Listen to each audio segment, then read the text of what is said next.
देखने को मिल रहा है कि पूरा होटल जाम हो चुका है, पूरा होटल जाम हो चुका है। ये प्यार है पवन सिंह के प्रति आप लोगों का, और ये प्यार बना रहे हैं। और इतने दिनों ने आप लोगों ने कलाकार को प्यार दिया, अब प्यार आप लोगों को युवा नेता के रूप में देना है। आप भी घर घर जाकर वोट मांग रहे हैं। बस यही है कि आप लोग जो जुनून आप लोगों के अंदर जो जोश है ना पवन सिंह के प्रति, ये प्यार उनके लिए बनी रहे और वोट में तब्दील हो जाए। बिल्कुल। अच्छा, घर घर जाकर आप भी वोट मांगे, क्या रहा है वहाँ का नजारा?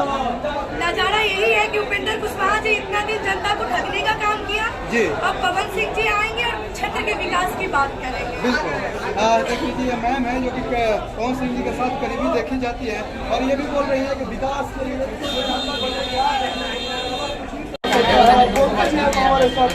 ये बोल रहे हैं कि हम लोग को लड़ाई भैया है तो है, सिर्फ विकास से है। तमाम लोग बोल रहे हैं कि इनसे लड़ाई है,